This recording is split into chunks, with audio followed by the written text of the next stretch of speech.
Welcome back to the Frugal Millionaires podcast, where we explore all things personal finance, self-development, and business.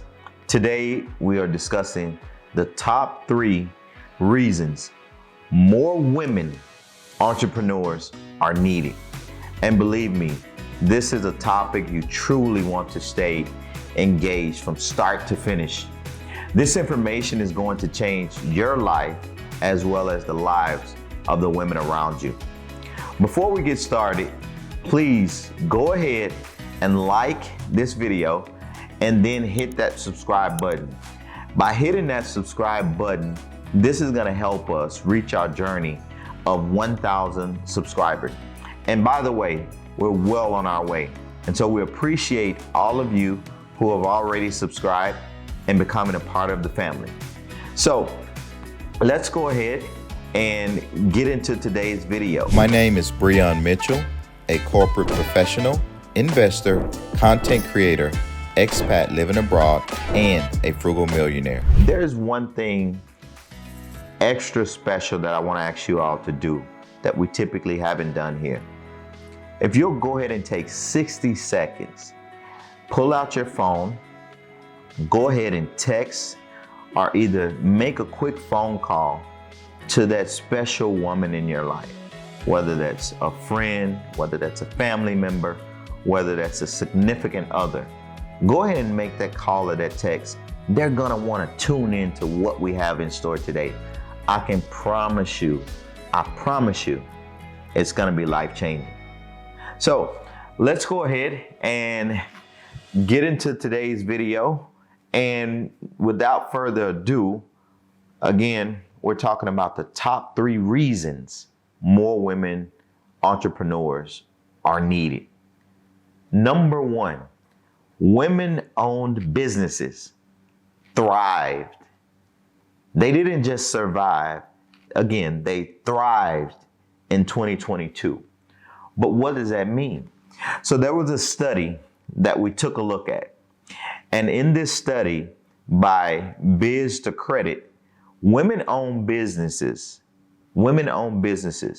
the study found that earnings growth increased by 27% in 2022.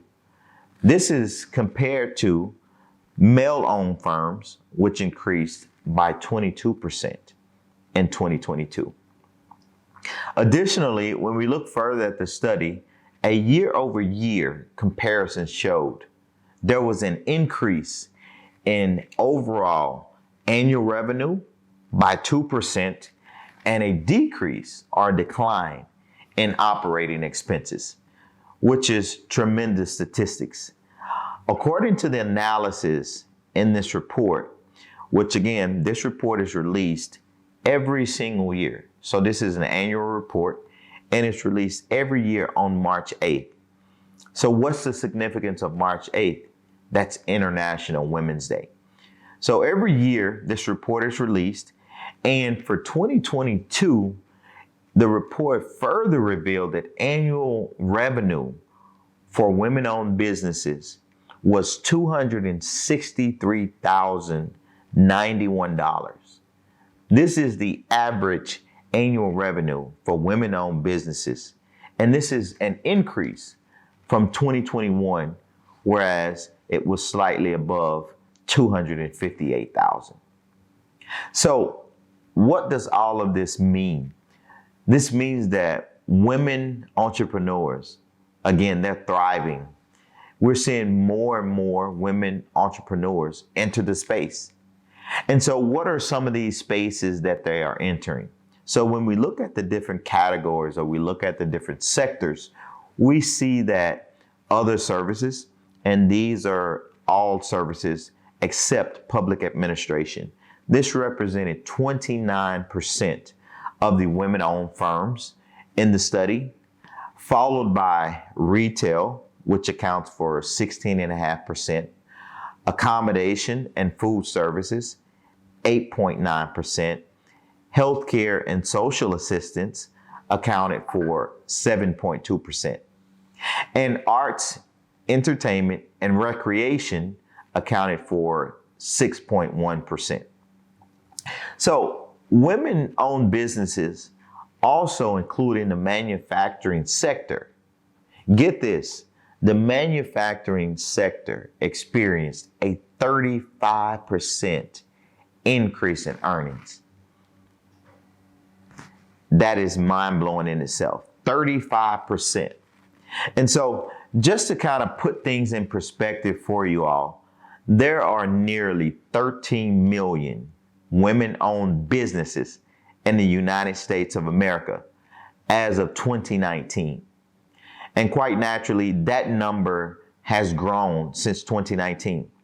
But the study took a look at the period from 2014 to 2019, and the number of firms owned by women of color, and this is specifically for women of color, it increased by 43%, according to the American Express's State of Women's Owned Business Report. An estimated 10 million people across the United States of America are employed by women-owned companies. And get this, they generate nearly $1.8 trillion in revenue, according to the Census Bureau. So my question to you, before we go any further, is when are you going to start your business? Why are you not an entrepreneur? Why have you not started your woman-owned business? This is something I really want you all to take a very close look at. These statistics are very important, but also very revealing. The reason I say that is because we really need to ensure that we're educating ourselves. We're educating ourselves in all aspects of personal finance. How can we improve our financial situation? And this is an avenue with very clear statistics that shows us that women-owned firms are thriving.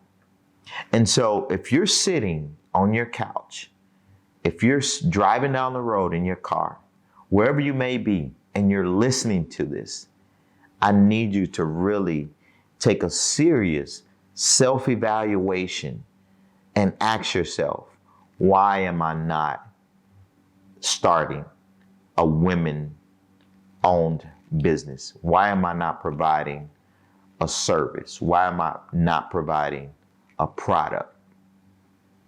And you need to be able to give yourself a very clear answer as to why you're not doing that. And if you cannot give yourself a very clear answer, then you should start now. There's no better time than to start now. And so let's continue on because there's a lot of information I really want to unpack. We didn't go through the whole study, but again, there's some very key points that we really want to unpack and we took away from this. And so when we further look at it, the women's labor in itself is undervalued. This is the second reason why you should start your business now. Why would you say that women's labor is undervalued? Well, the United States Department of Labor also issued a report, and this report came out March 14th of 2023. So it's not necessarily a coincidence when we look at the study that talked about businesses thriving from 2022, and that report was released on March 8th of 2023. And 6 days later, the United States Department of Labor released a report on March 14th. And when we look at how women's labor are undervalued, let me just give you some very, very interesting statistics. On average, men are paid $1,219 per week compared to $1,002 for women. So if we're doing the same job, what you're telling me is that the male counterpart is going to be paid more than his female counterpart simply because of gender. We have the same workload, we have the same work responsibilities, but simply because of gender. Okay, let's take a further look. Earnings also increase with education. So when we look at having less than a high school diploma, we see that men receive $745 per week and women receive $594 per week. With an advanced degree, men are paid $1,998 per week, while women are paid $1,546 per week. Again, this is all for the same job, for the same work responsibilities, for the same work assignments, for the same deliverables. And women are being undervalued. Their labor is being undervalued.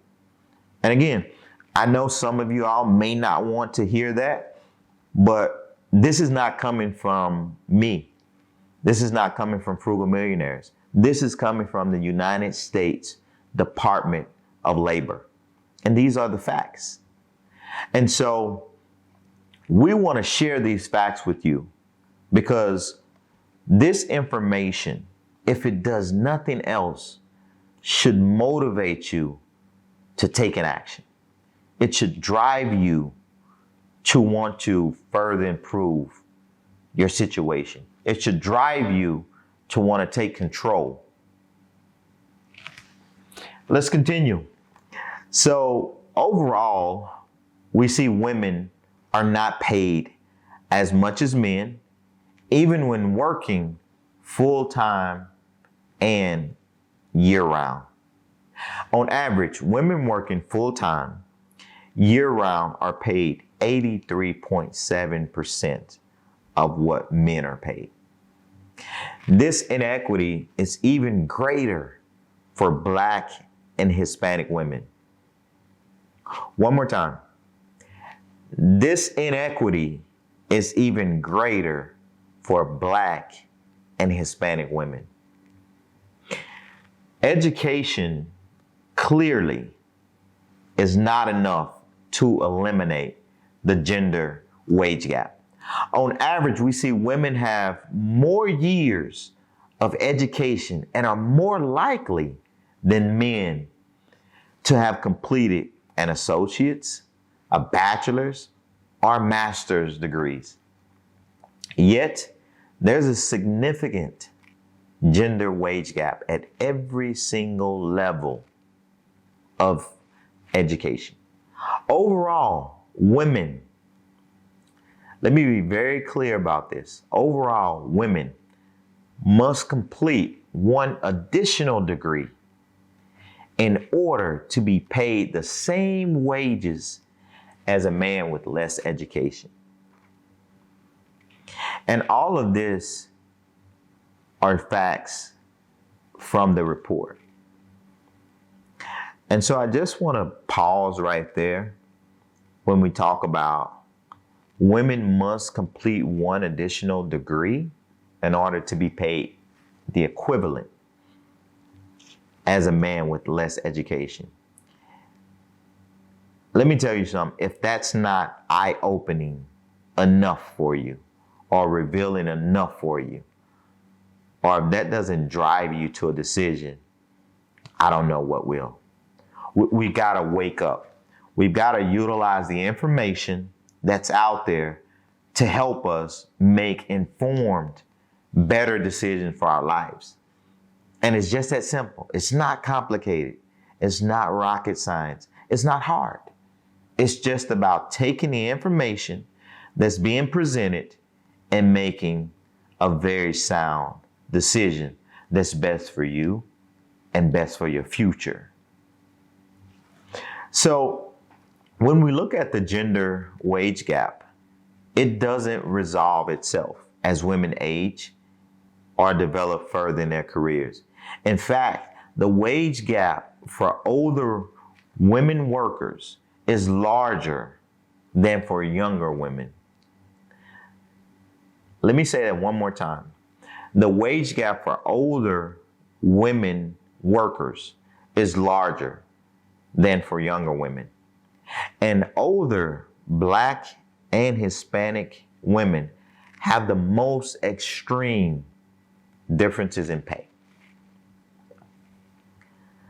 So just kind of let that sink in, that there are the most extreme differences in pay for Black and Hispanic women.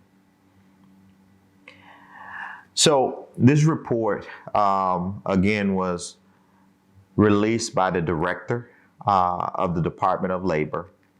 I want you all to go out there, Google it. This report is available.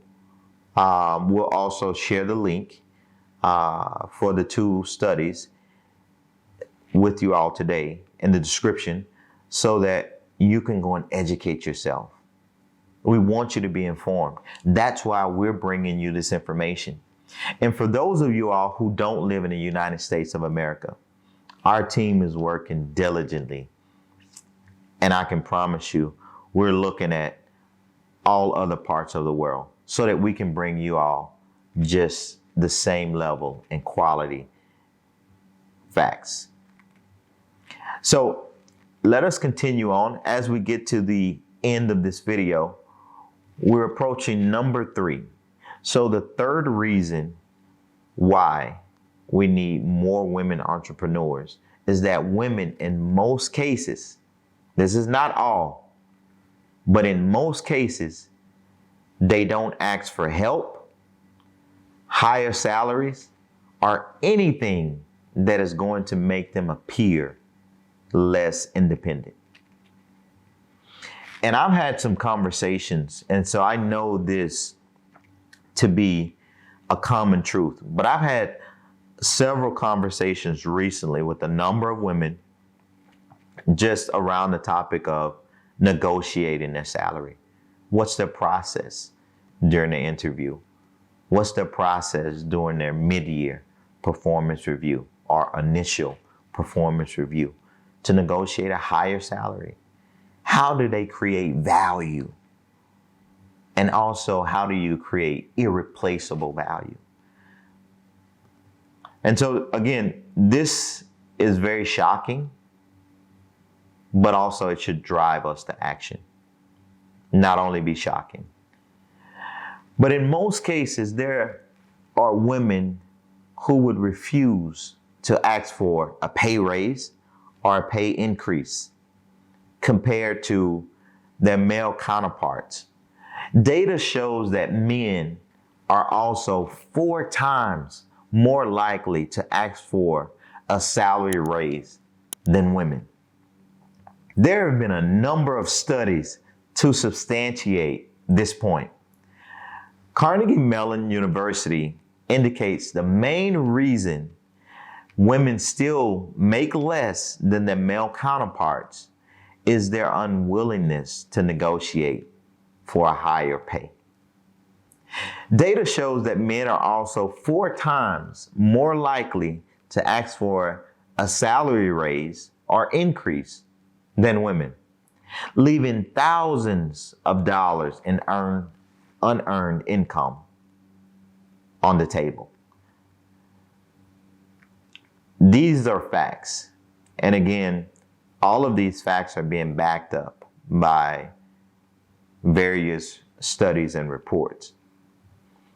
I'm not sure if it's just me or if this information was mind-blowing. For those of you that are serious, and for those of you that have stayed with us to the end of this video, and feel that you are seriously interested in taking action, and you're seriously interested in becoming an entrepreneur or negotiating a better salary, a higher wage at your current job or your next job, I want to personally work with you one-on-one, absolutely free of charge, to help you become an entrepreneur, to help you negotiate a higher salary, to help you understand how to create irreplaceable value. And I want to be very clear. As people, we can all be replaced as people. But the value and the skill set that you bring individually, that is unique to you. And regardless of being replaced as a person, that value and your skill set can be irreplaceable. And so there's some things I really want to work with you, and I really want to share with you.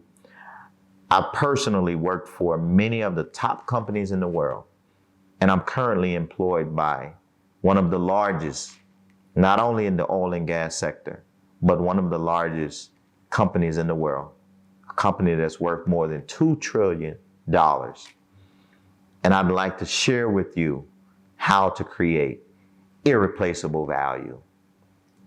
And for those entrepreneurs, I've been an entrepreneur since 2006, starting numerous companies. And I want to be able to share with you what you need to do to start now. So let's be very clear. This is only limited to women.